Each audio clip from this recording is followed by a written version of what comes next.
Start. ಪ್ರೀತಿಯ ವಿದ್ಯಾರ್ಥಿ ಮಿತ್ರರೇ,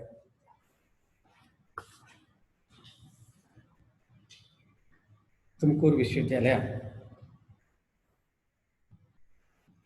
ಕೋವಿಡ್ ಸಮಯದಲ್ಲಿ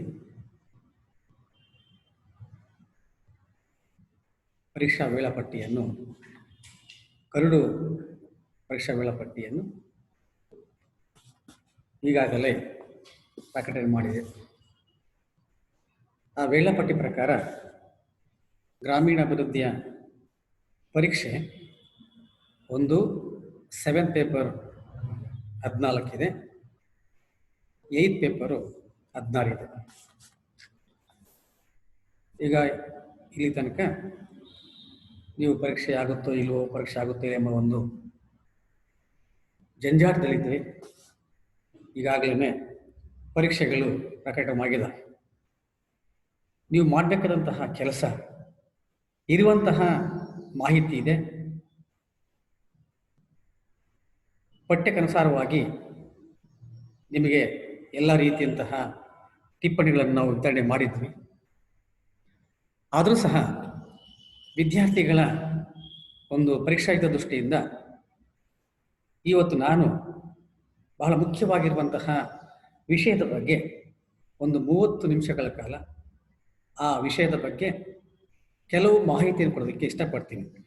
ಹಾಗಾಗಿ ಈ ಮಾಹಿತಿ ನಿಗದಿತ ಸಮಯಕ್ಕೆ ಆಗದೇ ಇದ್ದರೆ ನನ್ನ ಹತ್ರ ತಯಾರಾಗಿರುವಂಥ ಒಂದು ಟಿಪ್ಪಣಿ ಇದೆ, ಅದರ ಬಗ್ಗೆ ಬಂದು ತಾವು ನನ್ನ ಹತ್ರ ಕೇಳಿ ಪಡಿಬೋದು ಅಂತ ಹೇಳುತ್ತಾ, ಇವತ್ತು ನೀವು ತುಮಕೂರು ವಿಶ್ವವಿದ್ಯಾಲಯ ನಿಗದಿಪಡಿಸಿರುವಂತಹ 7ನೇ ಪತ್ರಿಕೆ ಕರ್ನಾಟಕದಲ್ಲಿ ಗ್ರಾಮೀಣಾಭಿವೃದ್ಧಿ ವಲಯವಾರು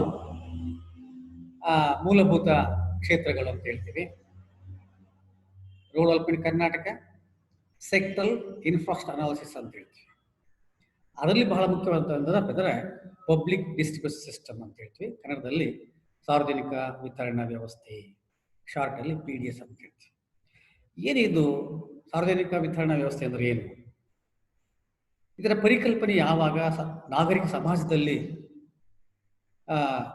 ಬಂತು, ಏನಕ್ಕೋಸ್ಕರ ಬಂತು, ಯಾವ ಉದ್ದೇಶಕ್ಕೋಸ್ಕರ ಬಂತು, ಎಲ್ಲಿ ಬಂತು, ಯಾವಾಗ ಆ ಒಂದು ಪರಿಕಲ್ಪನೆ ನಮ್ಮ ನಾಗರಿಕ ಸಮಾಜದಲ್ಲಿ ಅಸ್ತಿತ್ವಕ್ಕೆ ಬಂತು ಎಂಬುದರ ಬಗ್ಗೆ, ಅದರ ಬಗ್ಗೆ ಒಂದು ಪಕ್ಷಿ ನೋಟವನ್ನು ನಿಮ್ಗೆ ಕೊಡೋಕ್ಕೆ, ಯಾಕೆಂದರೆ ಸುದೀರ್ಘವಾಗಿ ಇಲ್ಲಿ ಹೇಳೋಕ್ಕಾಗಲ್ಲ. ಒಂದು ತಾತ್ಕಾಲಿಕ ವ್ಯವಸ್ಥೆ, ಇನ್ನೊಂದು ತಾಂತ್ರಿಕ ಸಮಸ್ಯೆ ಅಂತ ಹೇಳ್ತೀವಿ. ವಿದ್ಯಾರ್ಥಿಗಳೇ, ಸಾರ್ವಜನಿಕ ವಿತರಣಾ ವ್ಯವಸ್ಥೆ ಪದ್ಧತಿ, ಇದರ ಒಂದು ಹಿನ್ನೆಲೆ ನಾವು ಹೋಗಿದಾಗ, ಹಿನ್ನೆಲೆಯನ್ನು ಅಧ್ಯಯನ ಮಾಡಿದಾಗ, ಪ್ರತಿಯೊಂದು ಪ್ರಾಣಿ, ಪಕ್ಷಿ, ಮನುಷ್ಯ ಭೂಮಿಯ ಮೇಲೆ ಬಂದ ಮೇಲೆ ಆ ವ್ಯವಸ್ಥೆಗೆ ಬೇಕಾಗಿರುವಂತಹ ಮೂಲಭೂತವಾಗಿರುವಂತಹ ಒಂದು ವ್ಯವಸ್ಥೆಯನ್ನು ನಿರ್ಮಿಸಿಕೊಂಡು ಆ ವ್ಯವಸ್ಥೆಯಲ್ಲಿ ಅವನು ಜೀವನ ಮಾಡ್ತಾ ಇರ್ತಾನೆ. ಸೊ ಈ ಹಿನ್ನೆಲೆಯಲ್ಲಿ ನಾಗರಿಕ ಸಮಾಜದಲ್ಲಿ ಜನಿಸಿದಂತಹ ಪ್ರತಿಯೊಬ್ಬ ವ್ಯಕ್ತಿ ತನ್ನ ಸಾಮಾನ್ಯ ಜೀವನವನ್ನು ನಿರ್ವಹಣೆ ಮಾಡಬೇಕಾದ್ರೆ ಅಗತ್ಯವಾಗಿ ಬೇಕಾಗಿರುವಂತಹ, ಮೂಲಭೂತವಾಗಿ ಬೇಕಾಗಿರುವಂತಹ ಪರಿಕರಗಳನ್ನು ಪಡೆದಕ್ಕೆ ಹಕ್ಕುದಾರರಾಗಿರ್ತಾನೆ. ಅಂದರೆ ಪ್ರತಿಯೊಬ್ಬ ವ್ಯಕ್ತಿಗೆ ಸಾಮಾನ್ಯ ಜೀವನ ನಿರ್ವಹಿಸಲು ಅಗತ್ಯ ಮೂಲಭೂತ ಆಹಾರ ಧಾನ್ಯಗಳ ಅನಿವಾರ್ಯತೆ ಇರ್ತದೆ. ಈ ದಿಸೆಯಲ್ಲಿ, ಯಾಕೆಂದರೆ ಪ್ರತಿಯೊಬ್ಬ ವ್ಯಕ್ತಿ ತನ್ನ ಸಾಮಾನ್ಯ ಜೀವನ ನಿಭಾಯಿಸಬೇಕಾದ್ರೆ ಒಂದು ನಿಗದಿತ ಮಾನದಂಡದಲ್ಲಿ ಆಹಾರ ಧಾನ್ಯಗಳು ಬೇಕಾಗುತ್ತೆ. ಈ ಆಹಾರ ಧಾನ್ಯಗಳನ್ನು ಪಡೆದುಕೊಳ್ಳುವುದಕ್ಕೆ ಮುಕ್ತ ಮಾರುಕಟ್ಟೆಯಲ್ಲಿ ಕೆಲವು ಸೀಮಿತ ವರ್ಗದವರು ಆಸಕ್ತರಾಗಿರ್ತಾರೆ, ಆರ್ಥಿಕವಾಗಿ ಶಕ್ತಿಯಿಂದಾಗಿರ್ತಾರೆ. ಅಂತಹ ವ್ಯಕ್ತಿಗಳಿಗೆ ಸರ್ಕಾರ ಸಾರ್ವಜನಿಕವಾದಂಥ ಒಂದು ರೀತಿಯಲ್ಲಿ ವಿತರಣಾ ವ್ಯವಸ್ಥೆಯನ್ನು ಈ ಸಮಾಜದಲ್ಲಿ ಅನ್ವೇಷಣೆ ಮಾಡ್ತು, ಅಸ್ತಿತ್ವಕ್ಕೆ ಬಂತು ಅಂತ ಹೇಳಿ. ವಿದ್ಯಾರ್ಥಿಗಳೇ, ಈ ಸಾರ್ವಜನಿಕ ವಿತರಣಾ ವ್ಯವಸ್ಥೆಯು ಸಂಪೂರ್ಣವಾಗಿ ರಾಜ್ಯ ಸರ್ಕಾರ, ಕೇಂದ್ರ ಸರ್ಕಾರ ಸಂಯುಕ್ತಾಶ್ರಯದಲ್ಲಿ ಸಂಯುಕ್ತ ರಾಷ್ಟ್ರದಲ್ಲಿ ಪ್ರಯೋಜನ ಪಟ್ಟಂತಹ ಒಂದು ವ್ಯವಸ್ಥೆ. ಸಮಾಜದ ಹಿಂದುಳಿದ ಗುಂಪಿಗೆ ಆಹಾರವನ್ನು, ಬಹಳ ಮುಖ್ಯವಾಗಿ ಮೂಲಭೂತ ಆಹಾರ ಮತ್ತು ಆಹಾರೇತರ ಸರಕುಗಳನ್ನು ಅತ್ಯಂತ ಕಡಿಮೆ ಬೆಲೆಯಲ್ಲಿ ಅಥವಾ ರಿಯಾಯಿತಿ ದರಗಳಲ್ಲಿ ವಿತರಿಸುವುದಕ್ಕೆ ಒಂದು ಪ್ರಕ್ರಿಯೆ ಬೇಕಾಗುತ್ತೆ, ವಿತರಣೆ ಮಾಡಬೇಕಾಗುತ್ತೆ. ಯಾಕೆಂದ್ರೆ ಯಾರಿಗೆ? ಆರ್ಥಿಕವಾಗಿ ದುರ್ಬಲವಾಗಿರುವಂತಹ ವ್ಯಕ್ತಿಗಳಿಗೆ, ಅವರು ಮುಕ್ತ ಮಾರುಕಟ್ಟೆಯಲ್ಲಿ ಆ ರೀತಿಯಂತಹ ಪಡಿತರ ಪರಿಕರಗಳನ್ನು ಖರೀದಿ ಮಾಡೋದಕ್ಕೆ ಅಸಮರ್ಥ ಅಂತಹ ವ್ಯಕ್ತಿಗಳಿಗೆ, ಬಹಳ ಮುಖ್ಯ, ಮುಕ್ತ ಮಾರುಕಟ್ಟೆಯಲ್ಲಿ ಲಭಿಸುವಂತಹ ಆಹಾರ ಧಾನ್ಯಗಳನ್ನು ಅಥವಾ ಉತ್ಪನ್ನಗಳಿಗೆ ಬೆಲೆಯನ್ನು ಖರೀದಿ ಮಾಡೋದಕ್ಕೆ ಅವರು ಆಸಕ್ತ ಆಗಿರ್ತಾರೆ. ಅಂತಹ ವ್ಯಕ್ತಿಗಳಿಗೆ ಕಡಿಮೆ ಬೆಲೆಯಲ್ಲಿ ಅಥವಾ ರಿಯಾಯಿತಿ ಬೆಲೆಯಲ್ಲಿ ಆಹಾರ ಪರಿಕರಗಳನ್ನು ವಿತರಿಸುವಂತಹ ಒಂದು ವ್ಯವಸ್ಥೆ ನಮ್ಮ ಸಮಾಜದಲ್ಲಿ ಅಸ್ತಿತ್ವದ.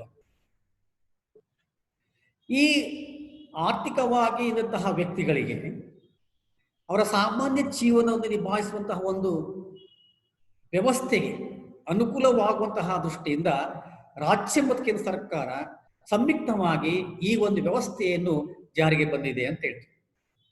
ಅಂದ್ರೆ ಏನಿಲ್ಲ ಈ ಬಹಳ ಮುಖ್ಯ ಅಂತ ಅಂತಂದ್ರೆ, ಸಾರ್ವಜನಿಕ ವಿತರಣಾ ವ್ಯವಸ್ಥೆ ಎಂದರೆ ಆರ್ಥಿಕ ನಿರ್ವಹಣೆ ಅಂತ ಹೇಳ್ತೀವಿ. ಆರ್ಥಿಕ ನಿರ್ವಹಣೆ ಮತ್ತೆ ಕೈಗೆಟ್ಟುವಂತಹ ಬೆಲೆಯಲ್ಲಿ ಆಹಾರ ಧಾನ್ಯಗಳನ್ನು ವಿತರಿಸುವುದಕ್ಕೆ ಸಾರ್ವತ್ರಿಕ ವಿತರಣಾ ವ್ಯವಸ್ಥೆ ಅಂತ ಹೇಳ್ತೀವಿ. ಇಲ್ಲಿ ಆರ್ಥಿಕ ನಿರ್ವಹಣೆ ಅಂತ ಹೇಳ್ತೀವಿ. ಫುಡ್ ಎಕಾನಮಿ ಮೇಂಟೆನೆನ್ಸ್ ಅಂತ ಹೇಳ್ತೀವಿ. ಆರ್ಥಿಕ ನಿರ್ವಹಣೆ ಒಂದಾದ್ರೆ ಆ ಪರಿಕರಗಳು ಅಲ್ಲಿರುವಂತಹ ಸ್ಥಾನಿಕ ವ್ಯಕ್ತಿಗಳಿಗೆ, ಕುಟುಂಬಗಳಿಗೆ ಕೈಗೆಟ್ಟುವಂತಹ ಬೆಲೆಯಲ್ಲಿ, ತನಗೆ ಸಿಗುವಂತಹ ಬೆಲೆಯಲ್ಲಿ ಆಹಾರ ಧಾನ್ಯಗಳನ್ನು ವಿತರಿಸುವಂತಹ ಒಂದು ವ್ಯವಸ್ಥೆಗೆ ಸಾರ್ವತ್ರಿಕ ವಿತರಣಾ ವ್ಯವಸ್ಥೆ ಅಂತ ಕರೀತಾರೆ. ಇಲ್ಲಿ ಬಹಳ ಮುಖ್ಯವಾಗಿ ಒಂದು ಗಮನಿಸಬೇಕಾದ್ರೆ, ಎಲ್ಲರಿಗೂ ವಿತರಣೆ ಮಾಡಲ್ಲ, ಸಮಾಜದ ಸೀಮಿತ ವ್ಯಕ್ತಿಗಳಿಗೆ, ಕುಟುಂಬಗಳಿಗೆ ಮಾತ್ರ ವಿತರಿಸುವಂತಹ ಒಂದು ಪ್ರಕ್ರಿಯೆ ಅಂತ ಹೇಳ್ತೀವಿ. ಈ ಪ್ರಕ್ರಿಯೆಯಲ್ಲಿ ಬರಬೇಕಾದ್ರೆ ಸರ್ಕಾರ ನಿಗದಿ ಮಾಡಿರುವಂತಹ ಮಾನದಂಡ ಅಂತ ಹೇಳಿ ಕ್ರೈಟೀರಿಯಾ ಬಹಳ ಮುಖ್ಯ. ಆ ಕ್ರೈಟೀರಿಯಾ ಯಾವ ಕುಟುಂಬಗಳು ಬರ್ತವೆ ಅಂತಹ ಕುಟುಂಬಗಳಿಗೆ ಅವರ ಆರ್ಥಿಕ ಸ್ತೋಮದಲ್ಲಿ, ಆರ್ಥಿಕ ಶಕ್ತಿಯಲ್ಲಿ ಸಿಗುವಂತಹ ಪರಿಕರಗಳನ್ನು ವಿತರಿಸುವಂತಹ ಒಂದು ವ್ಯವಸ್ಥೆ ಅಂತ ಹೇಳ್ತೀವಿ. ಇದು ಒಂದು ಸಾಮಾನ್ಯ ರೀತಿಯಲ್ಲಿ ಒಂದು ಸಾಮಾನ್ಯ ಪರಿಕಲ್ಪನೆ ಅಂತ ಹೇಳ್ತೀವಿ. ಆದರೆ ನಾವು ನಿರ್ದಿಷ್ಟವಾಗಿ ನಿಖರವಾಗಿ ಹೇಳ್ಬೇಕಂತಂದ್ರೆ, ಸಾರ್ವಜನಿಕ ವಿತರಣಾ ವ್ಯವಸ್ಥೆಯ ಸರ್ಕಾರದ ಪ್ರಾಯೋಜಿತ ಒಂದು ಅಂಗಡಿಗಳ ಸರಪಣಿಯಾಗಿತ್ತು. ಬಹಳ ಮುಖ್ಯವಂತ ಸಾರ್ವಜನಿಕ ವಿತರಣಾ ವ್ಯವಸ್ಥೆಯು ಸರ್ಕಾರದ ಪ್ರಾಯೋಜಿತ ಒಂದು ಅಂಗಡಿಗಳ ಸರಪಣಿಯಾಗಿದ್ದು, ಸಮಾಜದ ಅಗತ್ಯವಿರುವಂತಹ ವರ್ಗದವರಿಗೆ ಮೂಲಭೂತ ಆಹಾರ ಮತ್ತು ಆಹಾರೇತರ ಸರಕುಗಳನ್ನು ಅತ್ಯಂತ ಅಗ್ಗದ ಬೆಲೆಗೆ ವಿತರಿಸುವಂತಹ ಒಂದು ಪ್ರಕ್ರಿಯೆಗೆ ಸಾರ್ವತ್ರಿಕ ವಿತರಣೆ ವ್ಯವಸ್ಥೆ ಎಂಬುದಾಗಿ ಸಾಮಾನ್ಯವಾಗಿ ವ್ಯಾಖ್ಯಾನ ಮಾಡ್ತಾರೆ. ಇಲ್ಲಿ ಬಹಳ ಮುಖ್ಯವಂದ್ರೆ ಆಹಾರ ಮತ್ತು ಆಹಾರೇತರ ಅಂತ ಹೇಳ್ತೀವಿ. ಆಹಾರ ಮತ್ತು ಆಹಾರೇತರ ಅಂದ್ರೆ ಏನಪ್ಪಾ ಅಂದ್ರೆ, ಈಗ ಫಾರ್ ಎಕ್ಸಾಂಪಲ್ ಎಡಿಬಲ್ ಆಯಿಲ್ ಅಂತ ಹೇಳ್ತೀವಿ. ಎಡಿಬಲ್ ಆಯಿಲ್ ಅದು ಆಹಾರೇತರ ಒಂದು ವ್ಯಾಪ್ತಿ ಬರಲ್ಲ. ಆದ್ರೂ ಗ್ರಾಮೀಣ ಪ್ರದೇಶಗಳಲ್ಲಿ ಉಪಯೋಗಿಸುವಂತಹ ಸೀಮೆ ಎಣ್ಣೆ ಆಗಿರ್ಬೋದು ಅಥವಾ ಅದಕ್ಕೆ ಸಂಬಂಧಪಟ್ಟಂತಹ ವಸ್ತುಗಳನ್ನು ಕಡಿಮೆ ಬೆಲೆಯಲ್ಲಿ ಸಮಾಜದ ಸೀಮಿತ ವರ್ಗದವರಿಗೆ ವಿತರಿಸುವಂತಹ ಒಂದು ಪ್ರಕ್ರಿಯೆ ಅಂತ ಹೇಳ್ತಾರೆ. ಇಂತಹ ಒಂದು ಪ್ರಕ್ರಿಯೆ ಸಮಾಜದಲ್ಲಿ ಯಾವಾಗ ಬಂತು, ಅನುಷ್ಠಾನಕ್ಕೆ ತಂದ ಸರ್ಕಾರಗಳು ಅಂತಂದ್ರೆ ಬಹಳ ಮುಖ್ಯವಾಗಿ ಇಲ್ಲಿ ನಾವು ನೋಡ್ತೀವಿ. ಈ ಸಾರ್ವತ್ರಿಕ ವಿತರಣಾ ವ್ಯವಸ್ಥೆ ಅನೇಕ ದಶಕಗಳಿಂದ ಭಾರತ ದೇಶದಲ್ಲಿ ವಿಕಾಸ ಹೊಂದುತ್ತಾ ಬಂದಿದೆ, ಅಭಿವೃದ್ಧಿ ಆಗ್ತಾ ಬಂದಿದೆ, ಬೆಳವಣಿಗೆ ಸಾಗ್ತಾ ಇದೆ. ನಮ್ಮ ಭಾರತ ಸನ್ನಿವೇಶದಲ್ಲಿ ಹಲವಾರು ನೈಸರ್ಗಿಕ ವಿಪತ್ತುಗಳು ಸಂಭವಿಸಿದಾಗ, ಯಾವಾಗ ಯಾವುದೇ ಸಮಾಜದಲ್ಲಿ ಈ ರೀತಿಯಂತಹ ನೈಸರ್ಗಿಕ ವಿಕೋಪಗಳು ಸಂಭವಿಸಿದಾಗ ಹಲವಾರು ತೀವ್ರವಾದಂತಹ ಸಮಸ್ಯೆಗಳಿಗೆ ಕೊರತೆ ಕಾರಣವಾಗ್ತದೆ.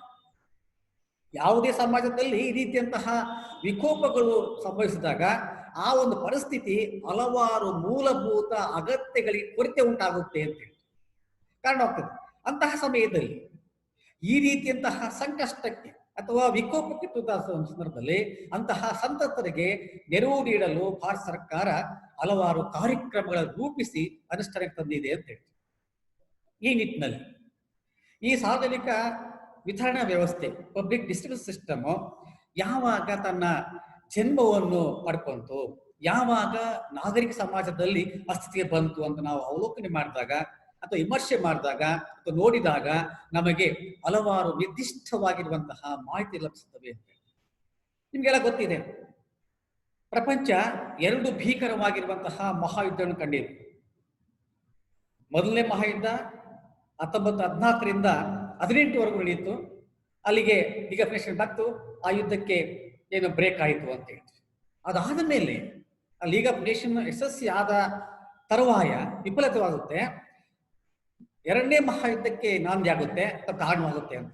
ಯಾವಾಗ 1939ರಲ್ಲಿ ಪ್ರಪಂಚದ 2ನೇ ಮಹಾಯುದ್ಧ ಸಮಯದಲ್ಲಿ ಈ ಯುದ್ಧದಿಂದ ಸಂಕಷ್ಟಕ್ಕೀಡಾಗಿರುವಂತಹ ಸಂತ್ರಸ್ತರಿಗೆ ಸಹಾಯ ಮಾಡೋಕ್ಕೋಸ್ಕರ ಬ್ರಿಟಿಷ್ ಸರ್ಕಾರವು ಈ ಒಂದು ಸಾರ್ವಜನಿಕ ವಿತರಣೆ ವ್ಯವಸ್ಥೆಯನ್ನು ಕೊಡ್ತದೆ ಅಥವಾ ತರ್ತದೆ.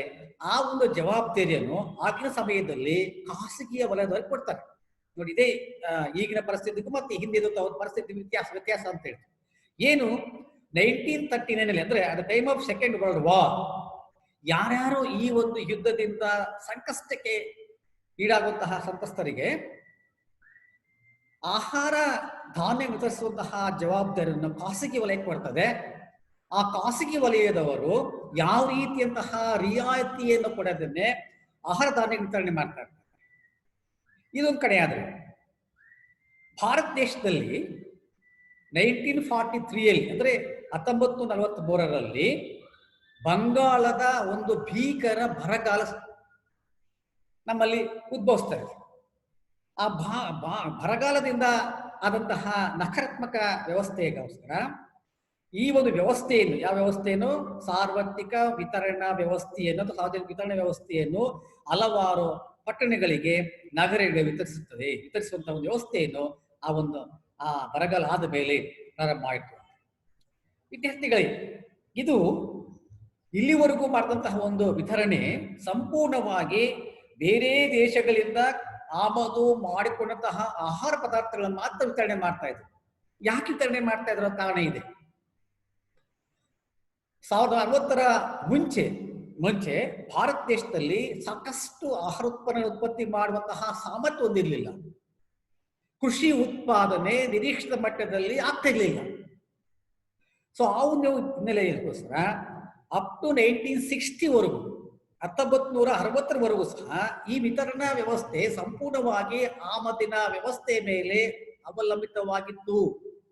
ಇದು ನೀವು ಗಮನಿಸಬೇಕಾದಂತಹ ಬಹಳ ಮುಖ್ಯವಾದಂತಹ ವಸ್ತು. ಇಲ್ಲಿ ತನಕ 1960 ತನಕ ಭಾರತದಲ್ಲಿ ವಿತರಣಾ ವ್ಯವಸ್ಥೆ ಸಂಪೂರ್ಣವಾಗಿ ಆಮದಿನ ವ್ಯವಸ್ಥೆ ಮೇಲೆ ಅವಲಂಬಿತವಾಗಿತ್ತು. ಅಂದ್ರೆ ನಮ್ಮಲ್ಲಿ ಹಸಿರು ಕ್ರಾಂತಿಗೆ ನಾಂದಿ ಆಗೋದಕ್ಕಿಂತ ಮುಂಚೆ ಭಾರತ ದೇಶ ಸಂಪೂರ್ಣವಾಗಿ ವಿದೇಶಿಗಳ ಆಮದಿನ ಮೇಲೆ ಅವಲಂಬಿತವಾಗಿತ್ತು. ಆದರೆ ಭಾರತ ಕೃಷಿ ಕ್ಷೇತ್ರದಲ್ಲಿ ಆಮೂಲಾಗ್ರ ಬದಲಾವಣೆ ಉಂಟು ಮಾಡೋಕ್ಕೋಸ್ಕರ ಹಲವಾರು ಅಭಿವೃದ್ಧಿ ಕಾರ್ಯಕ್ರಮಗಳು ಹಮ್ಮಿಕೊಂಡಿತು. ಅವುಗಳ ಪರಿಣಾಮದಿಂದಾಗಿ ಭಾರತ ದೇಶದಲ್ಲಿ ಕೃಷಿ ವಲಯದಲ್ಲಿ ಒಂದು ಆಮೂಲಾಗ್ರ ಬದಲಾವಣೆ ಉಂಟಾಯಿತು. ಧನಾತ್ಮಕವಾದಂತಹ ಒಂದು ಪರಿವರ್ತನೆ ಆಯಿತು. ಅಂದ್ರೆ ಹಸಿರು ಕ್ರಾಂತಿ ಕಾಣ್ತು. ಹಸಿರು ಕ್ರಾಂತಿಯ ಪರಿಣಾಮದಿಂದಾಗಿ ಭಾರತ ದೇಶದಲ್ಲಿ ಕೃಷಿ ಉತ್ಪಾದನೆ ಏರಿಕೆ ಕಾಣ್ತು ಅಂತ ಹೇಳ್ತೀವಿ. ಯಾವಾಗ ಏರಿಕೆ ಕಾಣ್ತು, ಆಮದಿನ ಪ್ರಮಾಣ ಕಡಿಮೆಯಾಗ್ತಾ ಬಂತು. ಸೊ ಹಾಗಾಗಿ ಅಲ್ಲಿಂದ ಭಾರತದ ಕೃಷಿ ಉತ್ಪನ್ನಗಳು ಸ್ವದೇಶೀಯ ರೀತಿಯಲ್ಲೇ ಉತ್ಪನ್ನ ವಿತರಣೆ ಮಾಡೋದಕ್ಕೋಸ್ಕರ ಅನುಕೂಲವಾಯಿತು. ಈ ಉತ್ಪನ್ನಗಳು